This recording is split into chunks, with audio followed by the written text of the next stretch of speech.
Hello everyone, I am Dr. Dishant, your biology guru. Welcome to back my channel BioNurture. आज का अपना topic है human system में एक इम्पोर्टेंट सिस्टम है जिसका नाम है डाइजेस्टिव सिस्टम का पार्ट फर्स्ट अपन देखेंगे। तो चलिए शुरू करते हैं। सबसे पहला जो अपना टॉपिक है उसको अपन बोलते हैं डाइजेशन। तो डाइजेशन क्या होता है, लिखा हुआ है the process of conversion of complex indiffusible food material into simple and diffusible food by mechanical and biochemical means hydrolysis process is termed as digestion। तो डाइजेशन क्या है, सिंपल सी बात है। जो भी अपन फूड इनटेक करते हैं, जो भी अपन फूड को इनटेक करते हैं वो फूड कॉम्प्लेक्स होता है, कॉम्प्लेक्स फॉर्म में होता है कॉम्प्लेक्स फॉर्म में होता है। यानी वो इस फॉर्म में नहीं होता कि उसको अपन डायरेक्ट एब्जॉर्ब कर सकें। तो with the help of mechanical forces and biochemicals। और वो बायोकेमिकल्स कौन से होते हैं, वो होते हैं एंजाइम्स। और कौन से होते हैं, एसिड, बाइल, ठीक है। इस तरीके से कुछ बायोकेमिकल्स होते हैं। ये मैकेनिकल फोर्सेस, जैसे चीविंग एक मैकेनिकल फोर्स की हेल्प से फूड को चीव करना, ठीक है, वो मैकेनिकल फोर्स में आ जाता है। तो आप देख सकते हो कि कॉम्प्लेक्स फूड को with the help of mechanical forces and biochemical processes, ठीक है, उसको अपन सिंपल फूड में डिवाइड कर देते हैं, सिंपल फूड में। और ये जो सिंपल फूड होता है ये अपने बॉडी के अंदर एब्जॉर्ब हो सकता है, एब्जॉर्ब हो सकता है। तो ये अपने को ध्यान में रखना है। तो इस प्रोसेस को, कॉम्प्लेक्स फूड को सिंपल फूड में with the help of mechanical forces and biochemicals convert करने की जो प्रोसेस है ताकि फूड अपनी बॉडी में एब्जॉर्ब हो सके, उसको अपन क्या बोलते हैं, डाइजेशन बोलते हैं। क्लियर। नेक्स्ट अपन देखते हैं न्यूट्रिएंट्स। तो न्यूट्रिएंट्स क्या होते हैं, न्यूट्रिएंट्स कोई भी ऐसा सब्सटेंस हो सकता है जिसकी खुद की कोई न्यूट्रिटिव वैल्यू हो और जो डायरेक्टली और इनडायरेक्टली अपने को एनर्जी प्रोवाइड करें। जनरली अपन न्यूट्रिएंट के फॉर्म में देखते हैं जिनको अपन फूड के एलिमेंट्स भी बोलते हैं। वो कौन कौन से होते हैं, वो होते हैं carbohydrate, protein, fat, vitamins, mineral और वाटर। इनको अपने फूड के इसेंशियल एलिमेंट्स बोला जाता है। इसमें मैं बात करूं, कार्बोहाइड्रेट, प्रोटीन और फैट ये बॉडी को डायरेक्ट एनर्जी प्रोवाइड करते हैं। लेकिन विटामिन, मिनरल्स और वाटर जो है वो अपनी बॉडी को इनडायरेक्ट एनर्जी प्रोवाइड करते हैं। इनडायरेक्ट कैसे, जैसे कार्बोहाइड्रेट, प्रोटीन और फैट का जो मेटाबॉलिज्म होता है उसके अंदर आपको एंजाइम की रिक्वायरमेंट होती है, इनके ब्रेकडाउन के लिए एंजाइम्स की रिक्वायरमेंट होती है, मीडिया की रिक्वायरमेंट होती है। और उन एंजाइम्स को एक्टिव करने के लिए विटामिन्स, मिनरल जो है वो कोफैक्टर के फॉर्म में यूज आते हैं और वाटर जो है एज ए मीडिया की तरह वर्क करता है। तो ये जो एलिमेंट्स है वो इन एलिमेंट्स के, यानी कार्बोहाइड्रेट, प्रोटीन और फैट के डाइजेशन में हेल्प करते हैं, मेटाबॉलिज्म में हेल्प करते हैं। तो ये इनडायरेक्टली क्या करते हैं, एनर्जी प्रोवाइड करते हैं। और ये बॉडी के मेकओवर में, बिल्डअप में हेल्प करते हैं, न्यू मॉलिक्यूल के सिंथेसिस में हेल्प करते हैं। इसलिए इनको अपन 6 इसेंशियल एलिमेंट्स बॉडी के बोलते हैं। क्लियर। नेक्स्ट अपन देखते हैं डाइजेस्टिव सिस्टम। तो डाइजेस्टिव सिस्टम क्या होता है वो दे रखा है, एक छोटा सा क्लासिफिकेशन है। कंप्लीट डाइजेस्टिव सिस्टम को अपन दो पार्ट में डिवाइड कर सकते हैं। पहला जो पार्ट है वो है एलिमेंट्री ट्रैक्ट और सेकंड है एसेसरी ऑर्गन्स, ठीक है, एसेसरी ऑर्गन्स। तो एलिमेंट्री ट्रैक्ट के अंदर कौन कौन से आते हैं, mouth, pharynx and oesophagus, stomach, small and large intestine. ये कुछ पार्ट होते हैं एलिमेंट्री ट्रैक्ट के। यानी अपन बात करें, एलिमेंट्री ट्रैक्ट अपने ऑरल कैविटी से स्टार्ट होती है और एनस तक जाती है। लेकिन इसी डाइजेस्टिव सिस्टम में कुछ एसेसरी ग्लैंड्स को इन्वॉल्व किया गया है जो डाइजेशन में हेल्प करती हैं। और उनमें कौन कौन सी ग्लैंड है, salivary glands, liver and pancreas. तो इनको अब डिटेल में अपन देखेंगे कौन सी ग्लैंड कहाँ पे सिचुएटेड होती है, सारा कुछ। नेक्स्ट अपन देखते हैं। तो यहाँ पे एक बहुत प्यारा डायग्राम दे रखा है। और उसके अंदर सबसे पहले अपन ओरल कैविटी से स्टार्ट करके एनस तक की जो भी एलिमेंट्री ट्रैक है उसमें कौन कौन से स्ट्रक्चर है वो सारी स्टडी करेंगे। देन उसके बाद में जो भी एसेसरी ग्लैंड्स हैं उनको उनकी पोजीशन और उनका थोड़ा बहुत फंक्शन वगैरह अपन देखेंगे। तो सबसे पहले अपन ओरल कैविटी की बात करते हैं, तो यहाँ से ओरल कैविटी स्टार्ट होती है। ये अपना ओरल कैविटी या बक्कल कैविटी है, इसके अंदर टंग प्रेजेंट होती है। और ये जो ओरल कैविटी इसके अंदर टंग टीथ वगैरह प्रेजेंट रहते हैं। तो आप देखोगे कि ये जो ओरल कैविटी है आगे एक स्ट्रक्चर कॉमन स्ट्रक्चर में कंटिन्यू करती है। यहाँ पे आप देख पा रहे हो ये वाली स्ट्रक्चर। मैं पेन चेंज कर लेता हूँ। यहाँ पे ये वाली स्ट्रक्चर, ये स्ट्रक्चर जो है तो रेस्पिरेटरी और जो डाइजेस्टिव पाथ है उसके लिए कॉमन पैसेज प्रोवाइड करता है। और इस पोर्शन को अपन बोलते हैं फेरिंग्स रीजन। फेरिंग्स। तो ये कौन सा पार्ट है? फेरिंग्स वाला पार्ट है। फेरिंग्स आगे एक ट्यूब लाइक स्ट्रक्चर में कंटिन्यू करती है जिसको अपन बोलते हैं ईसोफेगस। क्लियर? और ये ईसोफेगस ट्यूब लाइक स्ट्रक्चर जो कि स्टमक में ओपन होती है। तो ये आपको जो बैक लाइक स्ट्रक्चर दिखाई दे रहा है इसको अपन क्या बोलते हैं? स्टमक। तो ये स्टमक हो गया। अब स्टमक आगे कंटिन्यू करता है स्मॉल इंटेस्टाइन में, और स्मॉल इंटेस्टाइन का जो फर्स्ट पार्ट होता है उसको अपन बोलते हैं ड्यूडेनम। ड्यूडेनम। ठीक है। ड्यूडेनम आगे चलता है और वो खुलता है किसके अंदर? जेजुनम के अंदर। जेजुनम के अंदर। जेजुनम आगे कंटिन्यू करता है इलियम के अंदर। यानी स्मॉल इंटेस्टाइन जो है वो ड्यूडेनम, जेजुनम और इलियम, इन तीनों से मिलके बनता है। अच्छा, एक बात ध्यान रखना, यहाँ पे इलियम की स्पेलिंग के अंदर ILEUM है, यानी ई आ रहा है। तो ये क्या है? इंटेस्टाइन का पोर्शन हो गया। लेकिन यहाँ पे यदि आई आ जाता तो वो एक बोन हो जाती। तो ये ध्यान रखना, स्पेलिंग में आपको ध्यान में रखना है। इलियम एक बोन भी है, उसके स्पेलिंग में आई आता है, ILIUM। जबकि इंटेस्टाइन का जो पार्ट है इलियम, उसमें ILEUM आता है। क्लियर?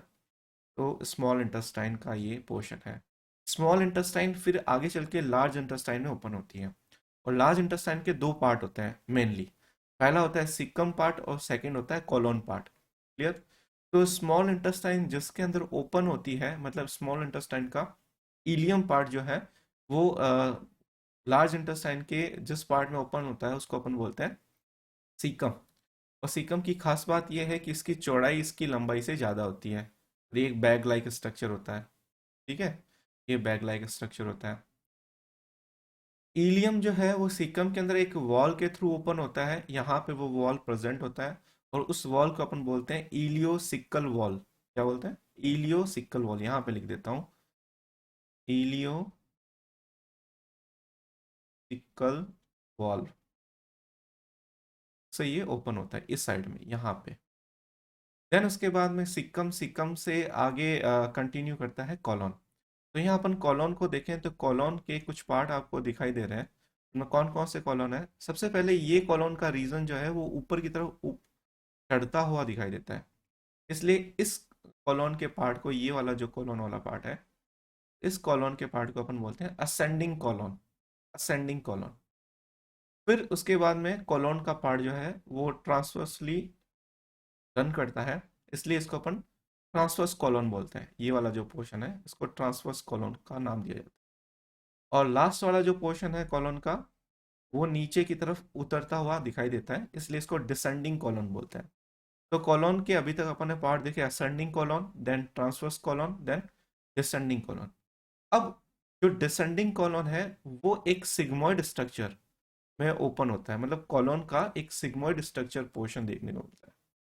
कॉलोन का ही पार्ट है सिग्मोइड कॉलोन जिसको बोलते हैं। ये वाला जो पार्ट है उसको अपन सिग्मोइड कॉलोन बोलते हैं। Sigmoid colon. और ये कॉलोन का सबसे सबसे लास्ट वाला पार्ट होता है। इसको सिग्मोइड कॉलोन क्यों बोला? सिग्मोइड का मतलब होता है एस शेप। ठीक है।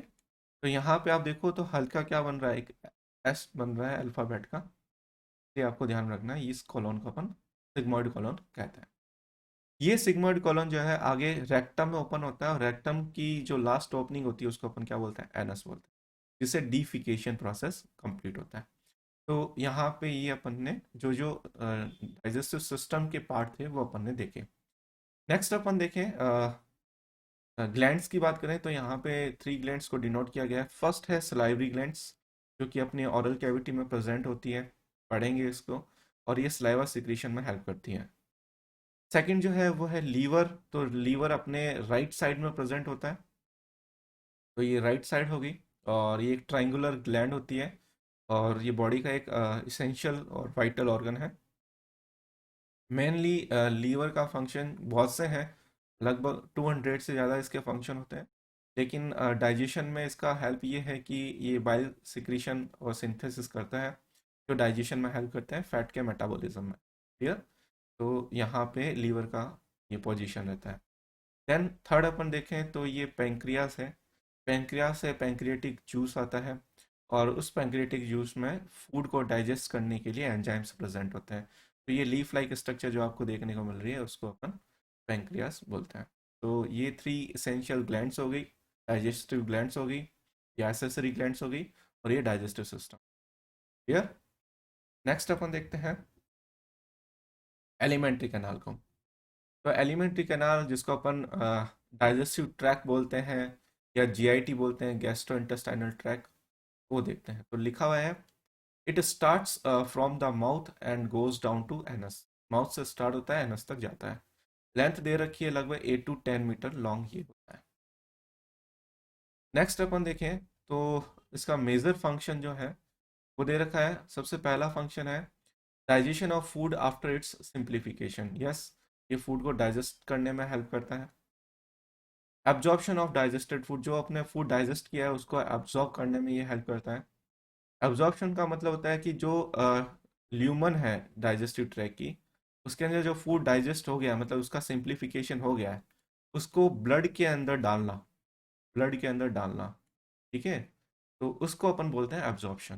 तो एलिमेंट्री कैनाल जो है वो एब्जॉर्प्शन में भी हेल्प करवाता है। और थर्ड है movement of food from mouth to anus. Then जो फूड एलिमेंट्री कैनाल के अंदर डाइजेस्ट हो गया है, ठीक है, उसको फॉरवर्ड डायरेक्शन में वो पेरिस्टालसिस मूवमेंट के थ्रू, जो कि एक इनवॉल्यूंटरी मूवमेंट होता है, उसके थ्रू आगे की तरफ फॉरवर्ड डायरेक्शन में भेजता रहता है, आगे सेंड करता रहता है, प्रोपेल करता रहता है। और उसमें से जो जो इसेंशियल चीज़ें होती है वो एब्जॉर्ब होती जाती है ब्लड के अंदर, और जो अनएब्जॉर्ब अनडाइजेस्टेड पार्ट है वो फिकल मटेरियल के फॉर्म में एनस से बाहर निकल जाता है। तो ये भी इसका फंक्शन होता है एलिमेंट्री ट्रैक एलिमेंट। नेक्स्ट अपन देखते हैं general cross section of gut. तो जो एलिमेंट्री कैनाल है उस वो किन किन लेयर से मिलके बनती है, तो अपन ने जैसे यहाँ पे मान लो ये डाइजेस्टिव ट्रैक था, तो डाइजेस्टिव ट्रैक की जो कैनाल है उसको अपन ने कट किया, और एक जनरल क्रॉस सेक्शन अपन देखते हैं कि नॉर्मली एक इंटेस्टाइन की वॉल में या डाइजेस्टिव ट्रैक की वॉल में कौन कौन सी लेयर प्रेजेंट होती है। तो सबसे बाहर की तरफ जो लेयर होती है उसको अपन बोलते हैं सीरोजा लेयर। और जो सीरोजा लेयर होती है वो एपिथेलियल सेल्स और कनेक्टिव टिश्यू से ये मिलके बनती है, कनेक्टिव टिश्यू से ये मिलके बनती है। नेक्स्ट अपन देखें सीरोजा लेयर के जस्ट नीचे की तरफ। अच्छा, ये सीरोजा लेयर क्या करती है, जो जीआईटी है उसको अपने स्टमक और में जो भी सराउंडिंग स्ट्रक्चर है उससे कनेक्ट करने में हेल्प करती है with the help of connectivity. Clear? Next अपन देखते हैं सीरोजा लेयर के नीचे 2 लेयर्स अपने को देखने को मिल रहा है, जो कि मस्कुलर बैंड्स रखती है। तो इन दोनों लेयर्स को, ये वाली लेयर हो और ये वाली लेयर, इन दोनों लेयर को अपन बोलते हैं मस्कुलरिस लेयर। जो बाहर वाली होती है जिसको अपन आउटर बोलते हैं, उसमें जो मसल्स होते हैं उसका अरेंजमेंट लॉन्गिट्यूडाइनल होता है। लॉन्गिट्यूडाइनल का मतलब क्या है, मान लो ये इंटेस्टाइन की एक्सिस है, ये इंटेस्टाइन की एक्सिस है, इस एक्सिस के पैरेलल क्या मिलेंगे अपने को, मसल्स फाइबर अरेंज होके मिलेंगे। तो यहाँ पे पैरेलल डायरेक्शन में, इंटेस्टाइन की एक्सिस के पैरेलल डायरेक्शन में मस्कुलर लेयर अपने को, या मस्कुलर फाइबर अपने को देखने को मिलते हैं। इसलिए इन मसल्स फाइबर को अपन लॉन्गिट्यूडाइनल मसल्स लेयर के नाम से जानते हैं। नेक्स्ट आउटर लेयर के अंदर की तरफ, जस्ट अंदर, यहाँ पे इनर मस्कुलर लेयर प्रेजेंट होती है, जो कि नेचर में कैसी होती है, सर्कुलर। यानी यहाँ पे सर्कुलर बैंड मिलते हैं मसल्स फाइबर के, यानी इस तरीके से, ऐसे। क्लियर? तो यहाँ पे तो बाहर की तरफ लॉन्गिट्यूडाइनल मसल फाइबर, और अंदर की तरफ जो है वो सर्कुलर मसल फाइबर देखने को मिलते हैं। जब लॉन्गिट्यूडाइनल मसल्स के अंदर कॉन्ट्रैक्शन होता है तो इंटेस्टाइन की साइज क्या होती है, वेरी करती है, कंप्रेस होती है और डायलेट होती है। लेकिन यदि मस्कुलरिस लेयर, ये जो सर्कुलर मस्कुलरिस लेयर है, सीएमएल जिसको बोलते हैं, उसमें यदि कॉन्ट्रैक्शन होता है और रिलैक्सेशन होता है तो इंटेस्टाइन की जो गट का डायमीटर है वो वेरी करता है। क्लियर? तो इस लेयर की वजह से इंटेस्टाइन का डायमीटर चेंज होगा सीएमएल की वजह से, जबकि एलएमएल यानी लॉन्गिट्यूडाइनल मस्कुलर लेयर की वजह से इंटेस्टाइन की शॉर्टनिंग और लेंथनिंग होगी। क्लियर? मस्कुलस लेयर के जस्ट नीचे की तरफ जो लेयर होती है उसको बोलते हैं सब म्यूकोजा लेयर। और सब म्यूकोजा लेयर जो है वो एक लेयर है जिसके अंदर कनेक्टिव टिश्यू यानी लूज कनेक्टिव टिश्यू प्रेजेंट होता है, और उस लूज कनेक्टिव टिश्यू के अंदर स्मूथ मसल्स, ठीक है, smooth muscle, then blood vessels, then lymphatic vessels, और साथ में क्या प्रेजेंट होता है, नर्व्स प्लेक्सस प्रेजेंट होता है। ये नर्व्स प्रेजेंट होती है, नर्व्स के गुच्छे जिसको अपन बोलते हैं प्लेक्सस। क्लियर? तो यहाँ पे उनकी सप्लाई होती है ताकि इंटेस्टाइन की सेल्स को या इंटेस्टाइन की लेयर को ब्लड वगैरह सप्लाई होता रहे। और सबसे इनर मोस्ट लेयर जो होती है उसको अपन म्यूकोजा लेयर बोलते हैं। म्यूकोजा लेयर जो होती है उसमें एपिथेलियल सेल्स होती है, जनरली कॉलमनार एपिथेलियम प्रेजेंट होती है, और वो कॉलमनार एपिथेलियम अलग अलग जगह पे मॉडिफाइड हो जाती है। कहीं पे वो ग्लैंडुलर हो जाती है, कहीं पे वो ब्रश बॉर्डर रखने लग जाती है। आप अंदर की तरफ देखोगे तो आपको पता चलेगा कि यहाँ पे फोल्डिंग देखने को मिल रही है। ये फोल्डिंग क्या करती है, सरफेस एरिया बढ़ाती है। तो जो भी फूड डाइजेस्ट होता है उसका एब्जॉर्प्शन इजीली हो पाता है, क्योंकि एब्जॉर्प्शन जो फिनोमेना है वो एक सरफेस फिनोमेना है। जितना ज़्यादा सरफेस एरिया होगा उतना ज़्यादा एब्जॉर्प्शन होगा। तो यहाँ पे फोल्डिंग जो है वो सरफेस एरिया बढ़ा रही है ताकि एब्जॉर्प्शन मैक्सिमम हो। नेक्स्ट अपन देखें तो ये जो म्यूकोजा लेयर है, यही मैं बता रहा था कि ये एपिथेलियल सेल्स से मिलकर के बनती है। और ये जो एपिथेलियल सेल्स होती हैं वो मॉडिफाइड हुई रहती है, कुछ नेचर में ग्लैंडुलर होती है, मतलब कुछ सिक्रीशन सिक्रीट करती है, जैसे म्यूकस सिक्रीट कर दिया या कुछ एंजाइम सिक्रीट कर दिए। क्लियर? और साथ में ये अब्जॉर्प्शन वगैरह में भी हेल्प करती है। तो जीआईटी के अलग अलग पार्ट में अलग अलग तरीके से ये मॉडिफाइड हुई हुई। इसकी जो आउटर मोस्ट लेयर होती है उसको अपन बोलते हैं लेमिला प्रोप्रिया। तो ये जो इसकी जो लेयर अपन कह सकते हैं, म्यूकोजा की जो लेयर जिससे ये सराउंडेड रहता है तो अपन बोलते हैं एक लूज लेयर होती है, लेमिला प्रोप्रिया के नाम से जाना जाती है, लेमिला प्रोप्रिया। और म्यूकस म्यूकोजा के अंदर की तरफ जो आपको ये कैविटी देखने को मिल रही है, इस कैविटी को अपन बोलते हैं ल्यूमन। यार, यहाँ पे फूड आता है डाइजेस्ट होने के लिए। तो ये एक जनरल सेक्शन हो गया, क्रॉस सेक्शन सीरोजा, मस्कुलस लेयर, सब म्यूकोजा, म्यूकोजा एंड ल्यूमन का। क्लियर? नेक्स्ट अपन देखते हैं माउथ। तो माउथ क्या है, लिखा हुआ है द माउथ और ओरल कैविटी और buccal cavity is the first part of the digestive tract. Yes, it is adapted to receive food by ingestion, break it into small particles by mastication, mastication मतलब चबाना, ठीक है, chewing of food, and mix it with the saliva। तो जो saliva के साथ food mix करते हैं विद द हेल्प ऑफ टंग, वो कहाँ पे होता है, ओरल कैविटी के अंदर होता है, माउथ के अंदर। नेक्स्ट दे रखा है कि अपना जो माउथ है वो कौन कौन से स्ट्रक्चर से मिलके बनता है। तो the lips, cheeks and palate form the boundaries. तो जो ओरल कैविटी या बक्कल कैविटी है उसका जो बाउंड्री होता है वो लिप्स, चीक्स एंड पैलेट बनाता है। जबकि द ओरल कैविटी कंटेंट्स, क्या क्या रखता है ओरल कैविटी के अंदर, क्या होता है, टीथ एंड टंग। तो ये दो स्ट्रक्चर यहाँ पे प्रेजेंट होती है। इसके अलावा स्लाइवरी ग्लैंड्स भी यहाँ पे प्रेजेंट होती है ताकि स्लाइवा सिक्रेट हो। तो आप यहाँ देख पा रहे हो, या ये अपर लिप्स हो गया, ये लोअर लिप्स हो गया, फिर ये टीथ लगे हुए हैं, ये अपर जो के टीथ हैं और ये लोअर जो के टीथ हैं, यहाँ टंग प्रेजेंट है। ऊपर की तरफ ये जो एरिया है इसको अपन पैलेट बोलते हैं। पैलेट का आगे वाला पोर्शन हार्ड पैलेट होता है और पीछे वाला पोर्शन जो है वो सॉफ्ट पैलेट होता है। ये चीक्स आपको देखने को मिल गया साइड में, ये चीक्स। तो इस तरीके से यहाँ पे ये स्ट्रक्चर्स प्रेजेंट होती है। नेक्स्ट अपन देखते हैं लिप्स एंड चीक्स। तो इनका क्या फंक्शन है? The lips and cheeks help hold food in the mouth and keep it in place of for chewing. तो चीविंग में हेल्प करते हैं, कुल मिला के यही कहना चाह रहा है। They are also used in the formation of words for speech. तो with the help of tongue, lips and cheeks, ठीक है ना, अपन जो भी अपनी लैरिंग्स के थ्रू जो साउंड प्रोड्यूस होती है उसको वॉइस में कन्वर्ट कर पाते हैं, स्पीच में कन्वर्ट कर पाते हैं, यानी बोलने में ही हेल्प करता है। नेक्स्ट है the lips contain numerous sensory receptor that are useful for judging the temperature and texture of food. तो लिप्स पे नर्व एंडिंग्स होती है जो सेंस करवाते हैं कि जो फूड अपन खा रहे हैं उसका टेक्सचर कैसा है, उसका टेम्परेचर कितना है, वगैरह वगैरह। क्लियर? नेक्स्ट अपन देखते हैं पैलेट। तो पैलेट क्या है? लिखा हुआ है the palate is the roof of the oral cavity. तो जो अपर जो होता है उसके अंदर ये वाला जो आपको पोर्शन दिखाई दे रहा है, ये रूफ, ये जो है वो पैलेट का ही है। यहाँ पे दो पोर्शन है, अभी बात करेंगे। लिखा हुआ है it separates the oral cavity from the nasal cavity. Yes, आप यदि यहाँ पर डायग्राम देखोगे आपको पता चलेगा। तो ये नेजल कैविटी रहती है यहाँ पे, ये इतनी पूरी नेजल कैविटी रहती है, ठीक है। और इसके नीचे की तरफ क्या है? इसके नीचे की तरफ क्या है? यहाँ पे,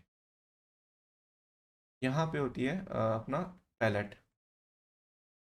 और उसके नीचे की तरफ क्या है? Buccal cavity. तो ये वाली बक्कल कैविटी है, ये वाली नेजल कैविटी है, और इन दोनों को सेपरेट कौन कर रहा है? ये बीच का पैलेट। इस तरीके से ये सेपरेट करता है। नेक्स्ट लिखा हुआ है कि यहाँ पे जो पैलेट होते हैं वो दो तरह के होते हैं, एक होता है हार्ड पैलेट और एक होता है सॉफ्ट पैलेट। तो आगे की तरफ जो पैलेट होता है, इस पे आप अपने फिंगर से टच करके देख भी सकते हो ओरल कैविटी में, अपर पोर्शन पे वो हार्ड हार्ड दिखाई देता है। तो उसको अपन क्या बोलते हैं? हार्ड पैलेट बोलते हैं। तो हार्ड पैलेट लिखा हुआ है the anterior portion the hard palate is supported by the bone. तो यहाँ पे बोन प्रेजेंट होती है, ठीक है, पैलेटाइन बोन यहाँ पे प्रेजेंट होती है। लेकिन इसके पीछे की तरफ जो पोर्शन होता है उसको अपन सॉफ्ट पैलेट बोलते हैं। और जो सॉफ्ट पैलेट लिखा हुआ है the posterior portion the soft palette is, वहाँ पे बोन तो नहीं होती लेकिन वहाँ पे स्केलेटन मसल्स प्रेजेंट होती है, तो इसलिए ये सॉफ्ट दिखाई देता है। तो आप जब भी इसको फील करोगे तो आपको लगेगा कि ये सॉफ्ट वाला पोर्शन जो है उसमें कोई बोन जैसी बोनी हार्ड स्ट्रक्चर फील नहीं होगी। ठीक है। एक चीज़ और बता देता हूँ, सॉफ्ट पैलेट जो है वो ओरल केविटी में देखो पीछे की तरफ एक हैंगिंग पार्ट में कंटिन्यू कर रहा है। इस हैंगिंग पार्ट को अपन यूला बोलते हैं। क्या बोलते हैं? यूला। ठीक है।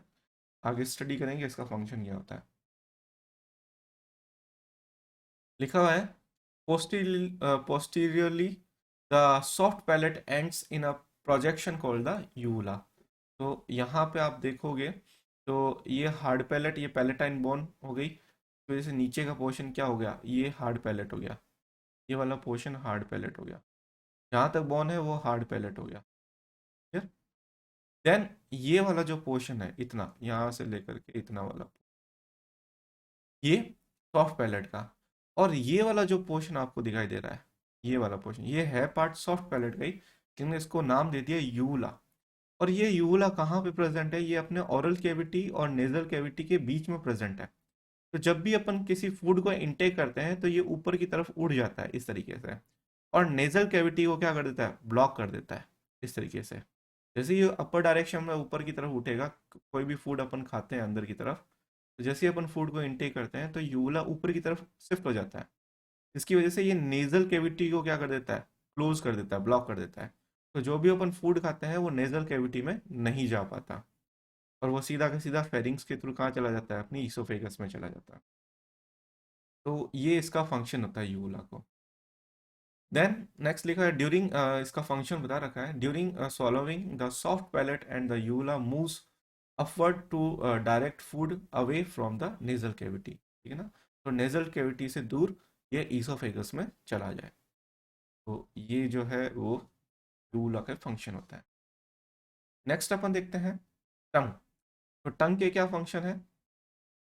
On the floor of oral cavity a muscular fleshy palate like structure is present which is called tongue। तो ये टंग मस्कुलर स्ट्रक्चर होती है और जहाँ से ये अटैच रहती है नीचे लोअर जो में, जहाँ से ये अटैच रहती है उसको बोलते हैं लिंगुअल फ्रेन्यूलम। ये जो स्ट्रक्चर है तो लिंगुअल फ्रेन्यूलम बोला जाता है। Clear? Next function of tongue दे रखे हैं। सबसे पहला है मेस्टिकेशन ऑफ फूड। फूड के मेस्टिकेशन में इस तरीके से हेल्प करती है। जनरली मेस्टिकेशन जो है वो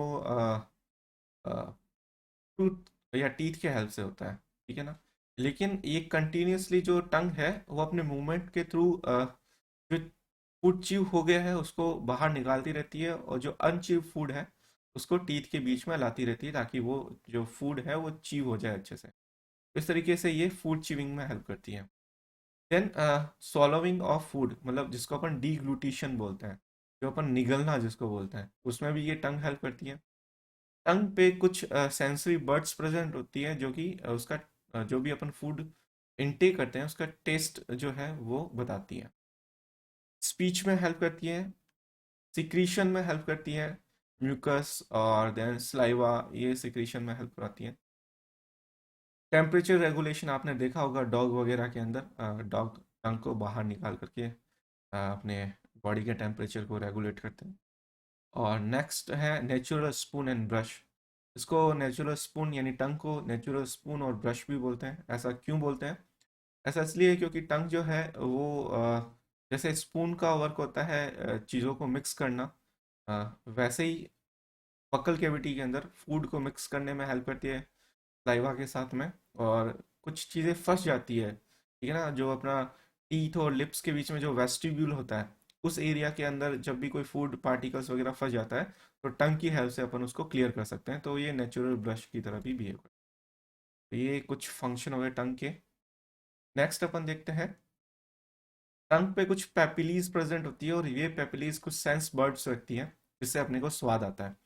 तो देखते हैं क्या है। Papillae are the raised protrusions of the tongue surface on which taste bud of the tongue sit. ठीक है, तो ये एक टंग का डायग्राम है और उसमें कुछ देखो पेपिलीज प्रेजेंट है। यहाँ पे जितनी भी पेपिलीज प्रेजेंट है उसमें कुछ में टेस्ट बर्ड प्रेजेंट होती है और कुछ में नहीं होती। इनमें टेस्ट बर्ड प्रेजेंट होती है वो टेस्ट के लिए सेंस रखते हैं, जिनमें नहीं होती है वो टेस्ट के लिए सेंस नहीं रखते। तो सबसे ऊपर की तरफ आपको टंग के एकदम ऊपर की तरफ आपको बड़ी और नंबर में कम कुछ पैपिलीज देखने को मिल रही है जिसको अपन बोल रहे हैं सर्कमवैलेट पैपिलीज। सर्कमवैलेट पैपिलीज जो कि पीछे की तरफ होती है, ये साइज में सबसे बड़ी होती है और नंबर में सबसे कम होती है।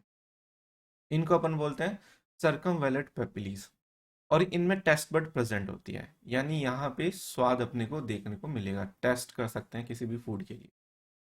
नेक्स्ट पेरीफ्री की तरफ आपको कुछ पैपिलीज दिखाई दे रही है। ये जो पेरीफ्री है यहाँ पे आपको कुछ दिखाई दे रही है पैपिलीज। इनको बोलते हैं फंगीफॉर्म पैपिलीज क्योंकि इनका जो शेप होता है वो एज ए फंगस जैसा होता है, लगभग इस तरीके से छोटा छोटा, इसलिए इनको फंगीफॉर्म पैपिली बोला जाता है। इसमें भी टेस्ट वर्ड प्रेजेंट होती है। तो टंग के अंदर दो पैपिली ऐसी होती है जिसको अपन सर्कमवैलेट और फंगीफॉर्म बोलते हैं। उसमें टेस्ट वर्ड क्या होती है? प्रेजेंट रहती है, जो टेस्ट के लिए सेंसिबल होती है। देन उसके बाद में बीच के अंदर मेजरली आपको देखने को मिल रही है, इन पेपिलीज को बोलते हैं फिलीफॉर्म पेपिली। ये फिलीफॉर्म पेपिली जो होती है वो थ्रेड लाइक फिलामेंटस होती है, इसलिए इनको फिलीफॉर्म पेपिली बोलते हैं। टेस्ट बर्ड क्या होती है? absent होती है, तो ये टेस्ट के लिए सेंस नहीं रखती। और फोलिएट पेपिली की बात करता हूँ तो ये ह्यूमन बींग के अंदर वेस्टिजियल होती है, रैबिट वगैरह के अंदर ये थोड़ी डेवलप रहती है। तो ये चीज़ यहाँ पे टंग पे प्रेजेंट पेपिली के बारे में हो गया। अब टंग के किस किस रीजन से कौन कौन सा स्वाद आता है वो अपन देख लेते हैं। तो सबसे पीछे की तरफ जो है वो जो टेस्ट वर्ड सर्कमवेलेट वगैरह होती है उसकी वजह से बीटर स्वाद आता है, बीटर टेस्ट अपन सेंस कर पाते हैं। फिर जस्ट बीटर के साइड में लेटरल साइड में पोस्टीरियर लेटरल ये जो पोजीशन है इस पोजीशन को पोस्टीरियर लेटरल पोजीशन बोलते हैं। तो जो भी खट्टी चीजें होती हैं उसका स्वाद अपन यहाँ से लेते हैं। फिर अपन देखते हैं एंटीरियर लेटरल साइड में। ये वाली एंटीरियर लेटरल साइड है। जो भी अपन को सॉल्टी खाते हैं तो उसका सेंस अपने को यहाँ से होता है। और आगे की तरफ जो है वो स्वीट सेंस के जो टंग की टिप होती है, कुछ भी मीठा खाते हैं उसका सेंस करवाती है। क्लियर? तो मैंने बताया था पीछे की तरफ सर्कमवेलेट और ये पेरिफ्री की तरफ जो होती है वो फंगी फॉर्म पैपिलीज होती है, उसमें टेस्ट बर्ड होता है, इसीलिए साइड साइड में अपने को टेस्ट का सेंस होता है। क्लियर? तो this is all about of taste buds and taste sense. Next अपन जिस पोर्शन पे जा रहे हैं उसको अपन बोलते हैं टीथ। तो टीथ को अपन थोड़ा सा देखते हैं कि टीथ के कौन कौन से पार्ट होते हैं। मेजरली इसको अपन 3 पार्ट में डिवाइड करते हैं। फर्स्ट होता है क्राउन पार्ट जो अपने को सबसे बाहर की तरफ दिखाई देता है। सेकंड होता है नेक पार्ट, ठीक है। और थर्ड होता है रूट पार्ट जो अपने को दिखाई नहीं देता, ये गम्स के अंदर रहता है। क्राउन को रूट से कनेक्ट करने वाला जो पार्ट होता है उसको नेक पार्ट बोलते हैं। ये थोड़ा सा दिखाई देता है, थोड़ा अंदर की तरफ रहता है। अब इसका अपन सेक्शन देखते हैं, इनर सेक्शन। तो क्या क्या देखने को मिलता है? तो सबसे बाहर की तरफ टीथ के अंदर एक हार्ड स्ट्रक्चर प्रेजेंट होती है, उसको बोलते हैं इनेमल। इनेमल की खास बात यह है कि एनिमल बॉडी के अंदर मिलने वाला सबसे हार्डेस्ट पार्ट होता है ये, इसलिए ये इंपॉर्टेंट होता है, ठीक है। और इनेमल को सिक्रीट करने वाली जो सेल होती है इसको एमिलोब्लास्ट सेल बोलते हैं, ये आगे आ जाएगा। नेक्स्ट जो है एनिमल इनेमल के जस्ट नीचे जो लेयर प्रेजेंट है उसको अपन बोलते हैं डेंटाइन लेयर। और डेंटाइन लेयर जो है वो टीथ के अंदर प्रेजेंट होती है, और ये एक मेजर लेयर होती है जो जिसका कंपोजिशन लगभग बोन की तरह होता है। और इनेमल के बाद में सेकंड हार्डेस्ट पार्ट डेंटाइन होता है, वो लगभग बोन की तरह ही होता है। क्लियर? और ये जो डेंटाइन सब्सटेंस होता है वो जिन सेल्स के थ्रू सिक्रेट किया जाता है उनको ओडोंटोब्लास्ट सेल बोला जाता है। ये डेंटाइन जो है वो एक कैविटी को कवर किए हुए रहती है जिसको अपन क्या बोलते हैं, पल्प कैविटी। तो ये पल्प कैविटी, इसमें पल्प भरा रहता है। और इस पल्प कैविटी का फंक्शन ये है कि इसके अंदर कनेक्टिव टिश्यू रहता है। देन उसके बाद में नर्व्स, ब्लड कैपिलरीज की ब्रांचेस यहाँ पे रहती हैं। देन टीथ के बाहर की तरफ आपने देखा होगा पिंक कलर की स्ट्रक्चर होती है, इनको गम्स या जिंजीवा बोलते हैं। और जिंजीवा के जस्ट नीचे की तरफ आपको बोनी शॉकेट्स देखने को मिलते हैं, जो कि जिसके अंदर टीथ जो है वो एम्बेडेड रहता है। क्लियर? देन यहाँ पे आपको ये जो पल्प कैविटी है उसकी ब्रांचिंग देखने को मिलेगी जो कि रूट में जाती है, जिसको अपन रूट कैनाल बोलते हैं, ठीक है। देन ये रूट हो गया, और सीमेंट पोर्शन जो होता है वो चिपकाता है इस डेंटाइन को, ठीक है ना, गम्स के साथ में और से। देन उसके बाद में नीचे की तरफ ये जो एरिया दिखाई दे रहा है, यहाँ पे देखो एक ओपनिंग है। इस ओपनिंग को बोलते हैं apical foramen. Apical apical foramen, ये जो है वो एपिकल फोरामेन। और ये वो ओपनिंग होती है रूट के अंदर जहां से ब्लड वेसल्स, नर्व्स एंट्री करती है। ठीक है? तो वन बाय वन सबको अपन देख, यहाँ लिखा हुआ है नर्व्स एंड ब्लड वेसल यहाँ से एंट्री करती है। तो ये टूथ की एनाटॉमी हो गई।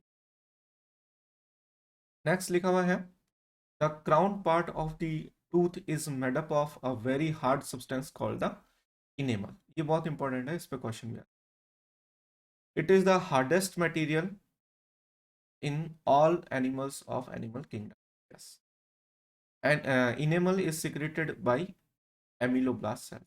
तो ये amyloblast cells से secreted। नेक्स्ट अपन देखें तो लिखा है dentine is the main part of tooth, and major जो पार्ट है टूथ का वो डेंटाइन से ही मिलके होता है। और ओडोंटोब्लास्ट सेल जो है वो डेंटाइन को सिक्रीट करती है। क्लियर? इसका कंपोजिशन लगभग बोन की तरह ही होता है।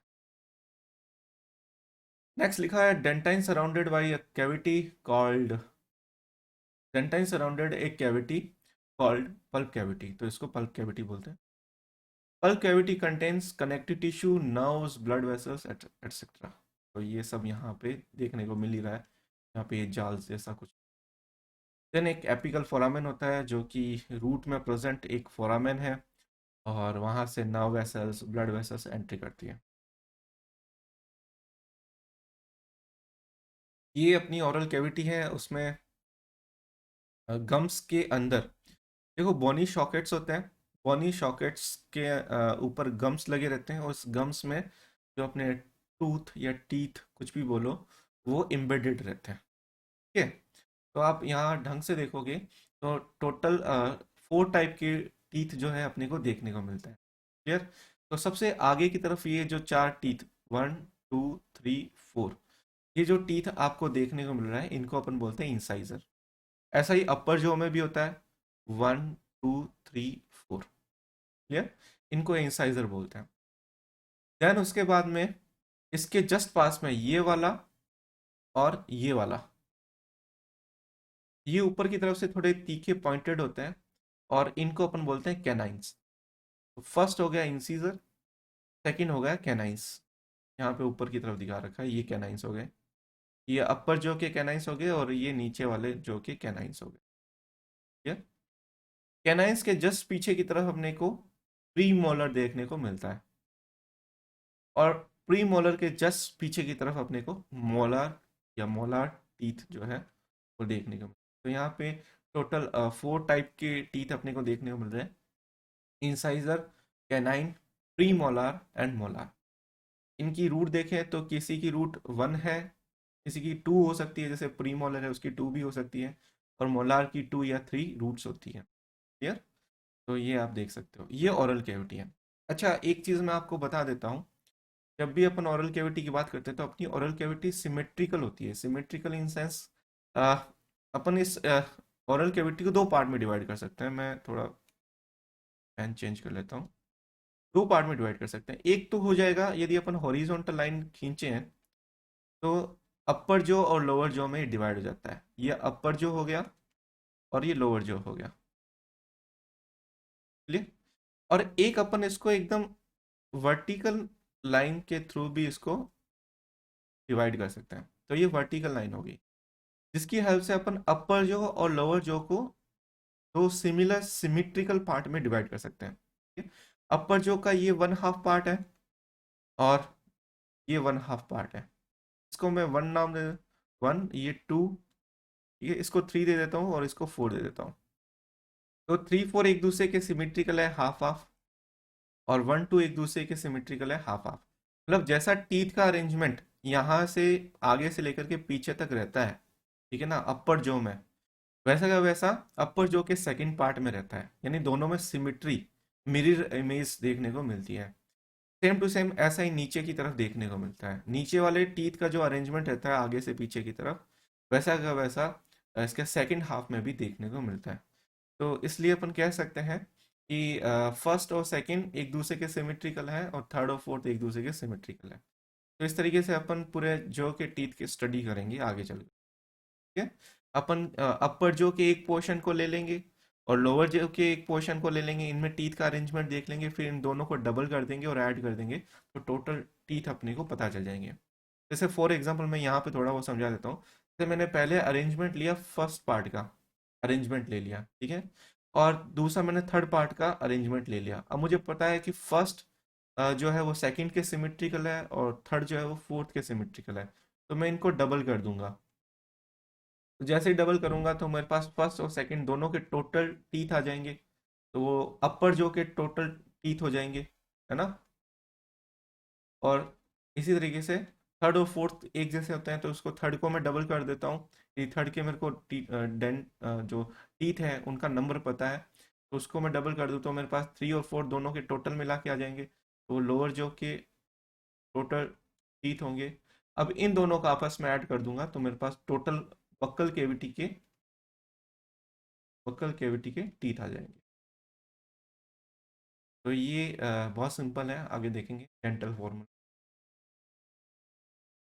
अब जो ये 4 टाइप के टीथ अपने को देखने को मिल रहा है, तो उनकी डेवलपमेंटल एज को कितनी होती है, कब ये डेवलप होते हैं, और इनके फंक्शन क्या होता है। तो ये टीथ दे रखे हैं, तो सबसे पहले इंसाइजर टीथ आ रहा है। इंसाइजर लिखा है nibbling and cutting of the food, ये फूड की निबलिंग यानी कुतरने में और उसको कट करने में हेल्प करता है। डेवलपमेंटल एज होती है 6 मंथ। फिर आता है कैनाइन, ये वाला ऊपर वाला, ये टीयरिंग में और शेयरिंग में, चीर फाड़ करने में ये हेल्प करता है। लगभग 16 to 20 मंथ ऑफ एज में ये डेवलप होता है। देन उसके बाद है प्री मोलर। प्री मोलर क्या होता है? चीविंग एंड क्रशिंग, फूड को चीव करना, उसको क्रश करना, इसका काम होता है प्री मोलर का। 10 to 11 ईयर्स ऑफ एज के अंदर ये डेवलप होता है। और लास्ट आता है मोलार टीथ, है, ये भी चीविंग एंड क्रशिंग का काम करता है, ये वाला। और लगभग 18 to 25 ईयर्स में लास्ट मोलार आ जाता है। और लास्ट मोलार यानी जितने भी मोलार होते हैं टोटल, ईच पार्ट में 3 मोलार होता है, ठीक है। तो जो लास्ट वाला थर्ड मोलार होता है, थर्ड मोलार को अपन क्या बोलते हैं? विजडम टीथ बोलते हैं। ये ध्यान रखना, उसी को अपन क्या बोलते हैं? Wisdom teeth. क्लियर? नेक्स्ट अपन देखते हैं टीथ कैसे कैसे होते हैं। तो ह्यूमन बीइंग के अंदर अपन बात कर रहे हैं, ह्यूमन के अंदर कैसे टीथ देखने को मिलता है। तो सबसे पहले आता है मोनोफायोडोंट। मोनोफायोडोंट का मतलब teeth appear only once in life, जो जीवन में एक बार ही दांत आता है, उसको अपन बोलते हैं मोनोफायोडोंट। तो होता है diphyodont, teeth appear twice in life, जीवन में 2 बार दांत आए, उसको डाईफायोडोंट टाइप के टीथ बोला जाता है। Thecodont, thecodont, teeth are present in bony socket of जो, मतलब जो टीथ होंगे वो बोनी सॉकेट के अंदर गम्स की हेल्प से एम्बेडेड रहेंगे। और हेट्रोडोंट का मतलब होता है different type of teeth present, अपने डिफरेंट डिफरेंट टाइप के होते हैं सब, सारे के सारे दांत जो है वो एक जैसे नहीं होते, incisor, canines, pre molar, molar. तो टोटल 4 टाइप के टीथ होते हैं, तो हेट्रोडोंट के नाम से। या नेक्स्ट अपन देखते हैं डेंटल फॉर्मूला। तो डेंटल फॉर्मूला कैसा है? ये बहुत गजब चीज़ है। आप देखोगे कि ये अपर जो है और ये लोअर जो है, और इनको मैं वैसे ही 2 पार्ट में डिवाइड कर देता हूँ बीच में से। आप देखोगे कि जैसा पोर्शन ये वाला है वैसा का वैसा पोर्शन ये वाला है, सिमिट्री मिल रही है टीथ में। क्लियर? इसी तरीके से जैसा पोर्शन ये वाला है वैसा पोर्शन ये वाला है, दोनों में एकदम मिरर इमेज मिल रही है। आप ऐसे समझ लो, एक तो लाइन मैंने खींच दी ऐसे हॉरिजॉन्टल जो कि अपर और लोअर जो को डिवाइड कर रही है, और एक मैंने खींच दी ऐसी सीधी लाइन, सीधी लाइन जो कि राइट और लेफ्ट में, ये राइट वाला पोर्शन हो गया और ये लेफ्ट वाला पोर्शन। अब राइट जो है वो लेफ्ट जो कि एकदम सिमिलर है, चाहे अपर की बात करें चाहे लोअर की बात करें। तो मैंने इसको नाम दे दिया first, second, third and fourth. तो थर्ड वाला फोर्थ के सिमिट्रिकल है और फर्स्ट वाला सेकंड के सिमिट्रिकल है, टीथ का अरेंजमेंट आप देख सकते हो। तो मैं यदि अपर साइड के वन पोर्शन का निकाल लेता हूँ और लोअर साइड के वन पोर्शन का निकाल लूँ, तो मैं अपर जो कि दोनों लेफ्ट और राइट को मैं कैलकुलेट कर सकता हूँ, और नीचे वाले लोअर जो के भी टीथ को मैं कैलकुलेट कर सकता हूँ। क्लियर? तो इसी तरीके से डेंटल फॉर्मूला में लिखा जाता है। तो डेंटल फॉर्मूला कैसा लिखा जाता है? सबसे ऊपर की तरफ जो टाइप्स है टीथ के उनको लिख देते हैं। जैसे सबसे पहले आता है इंसाइजर, फिर आता है कैनाइंस, फिर आता है प्री मोलर और फिर मोलर, इस तरीके से लिखा जाता है। सेम यही अरेंजमेंट रहता है, सबसे पहले इंसाइजर लिखेंगे, फिर कैनाइन लिखेंगे, फिर प्री मोलर और फिर मोलर। क्लियर? अब जैसे मैं अडल्ट ह्यूमन बीइंग की बात करता हूँ, जब 25-26 साल का एक अडल्ट होता है उसकी बात करता हूँ, उसमें सारे टीथ आ जाते हैं तब। तो यहाँ पे ऊपर की रो में जो मैंने लिखा है, इंसाइजर के नीचे 2, कैनाइंस के अंदर 1, प्री मोलर के अंदर 2, मोलर के अंदर 2, तो ये जो पोर्शन है ये अपर जो को रिप्रेजेंट करता है। किसको करता है? अपर जो। ये अपर जो को रिप्रेजेंट कर, अपर जो का वन पोर्शन, चाहे राइट ले लो चाहे लेफ्ट ले लो, ठीक है। तो अपर जो का वन हाफ हो गया। और नीचे वाला जो है, जैसे incisor 2, canines 1, pre molar 2, molar 2, ये लोअर जो का वन हाफ जो है उसको रिप्रेजेंट करा, चाहे राइट वाला ले लो चाहे लेफ्ट वाला ले लो। तो जैसे मैं यहाँ पे एज्यूम कर लेता हूँ कि जो ऊपर वाला इंसाइजर कैनाइन प्रीमोलर है वो 1 नंबर को रिप्रेजेंट कर रहा है, तो मैं यहाँ 1 नंबर को लिख देता हूँ। और नीचे वाला जो है वो 3 नंबर को रिप्रेजेंट कर। क्लियर? तो अब हो गई बात, समझ आ गई। तो यहाँ पे ये क्या मेंशन करता है? ये कहता है कि ये ऊपर वाली रो कहती है कि यहाँ पे अपर जो के वन हाफ में इंसाइजर 2 है, कैनाइन 1 है, प्रीमोलर 2 है और मोलर 3 है। इसी का तरह एकदम नीचे वाले जो का वन हाफ में इंसाइजर 2 है, कैनाइन 1 है, प्री मोलर 2 है और मोलर 3 है। क्लियर? तो अपने पास फॉर्मूला क्या बना, 2 1 2 3। क्लियर। इस तरीके से यहाँ पे क्या बना, 2 1 2 3। यानी यहाँ पे आप देखोगे तो दो क्या है, इंसाइजर, यहाँ पे भी दो इंसाइजर। ठीक है, एक कैनाइन, तो यहाँ पे भी एक कैनाइन। फिर यहाँ पे दो आपको प्री मोलर देखने को मिल रहे हैं, तो यहाँ पे भी दो प्री मोलर। और यहाँ पे थ्री जो है वो मोलर मोलार टीथ देखने को मिल रहे हैं, तो थ्री यहाँ पे भी मोलर। और सेम टू सेम नीचे वाले एरिया में सेकंड साइड भी होगा। ठीक है, तो ये इसको रिप्रेजेंट कर रहा है। अब ये चीज़ आपको ध्यान रखना है, लेकिन यही अपन इसी को अपन डेंटल फॉर्मूला बोलते हैं। अब जैसे मिल्क टीथ होते हैं, मतलब जो बच्चा पैदा होता है उसके जो पहले दांत आते हैं, जिसको दूध के दांत अपन बोलते हैं, तो वो कितने होते हैं, उसका क्या अरेंजमेंट रहता है। तो इंसाइजर दो रहते हैं, अपर जो लोअर जो का, मतलब उसका जो डेंटल फॉर्मूला रहता है वो होता है 2 1 2 0 2 1 2 0। यानी यहाँ पे मोलर टीथ क्या होता है, एब्सेंट रहता है। क्लियर। तो अब डेंटल फॉर्मूला को रीड करना सिखाता हूँ मैं। ये तो आपको समझ गए कि डेंटल फॉर्मूला कैसे लिखते हैं, अब उसको कैसे कैलकुलेट करते हैं वो मैं बताता हूँ। जब भी आपको किसी भी एनिमल का, किसी भी चीज़ का आपको यदि डेंटल फॉर्मूला दिया हुआ होगा, वो इसी फॉर्म में दिया होगा, पहले इंसाइजर, फिर कैनाइन, फिर प्री मोलर एंड फिर मोलर। और उसका अरेंजमेंट जो रहेगा, अपर जो और लोअर जो, अपर जो का 1/2, लोअर जो का 1/2। क्लियर। तो देखते हैं कैसे कैलकुलेट करते हैं। यहाँ पे मैं आपको अडल्ट ह्यूमन का, अडल्ट ह्यूमन जो है उसका डेंटल फॉर्मूला कैलकुलेट करके बताता हूँ। जैसे इंसाइजर, कैनाइन, प्री मोलर और मोलर, ये टीथ दिए हुए थे। क्लियर। यहाँ पे लिखा है 2 1 2 3। ठीक है, यहाँ पे भी है 2 1 2 3। तो टोटल टीथ कितने हो गए, 3 2 5 6 7 8। टोटल यहाँ पे 8 टीथ हो गए। मतलब जो अपर जो है उसके 1/2 में यहाँ पे इस इतने को कवर करते हैं, तब टोटल 8 टीथ है। ठीक है, इस तरीके से लोअर जो के 1/2 को अपन कैलकुलेट करते हैं। तो यहाँ पे भी क्या है, 2 1 + 2 + 3 8 आ जाएगा। तो यहाँ पे भी कितना हो गया, 8। तो यहाँ 8 है, तो ये इसके एकदम सिमेट्रिकल है, तो यहाँ 8 है टोटल, तो यहाँ पे भी 8 हो जाएंगे। तो मैं इसको मल्टीप्लाई कर दूँ 2 से, तो क्या आएगा, 8 का डबल कितना हो जाएगा, 16।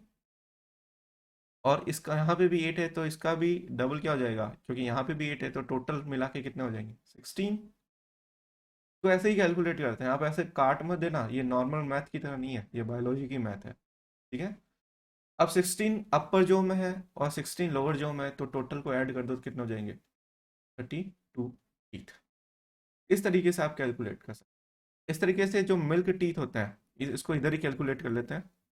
तो 2 + 1 3 4 5, 5 ऊपर 5 नीचे, डबल करेंगे, 10 ऊपर और 10 नीचे, टोटल कितना आ जाएगा, 10 10 20। तो अपन कह सकते हैं 32 में से 20 टीथ मिल्क टीथ होते हैं। ठीक है, जो कि टूटते हैं और फिर नए से आते हैं। तो ह्यूमन में पूछे कि कितने टूथ ऐसे होते हैं जो कि लाइफ आयोडोंट होते हैं, यानी लाइफ टाइम में 2 बार आते हैं। तो मिल्क टीथ जो है एक बार प्राइमरी टीथ होते हैं जो कि टूट करके फिर परमानेंट टीथ में कन्वर्ट होते हैं। तो वो टोटल उनका नंबर होता है 20।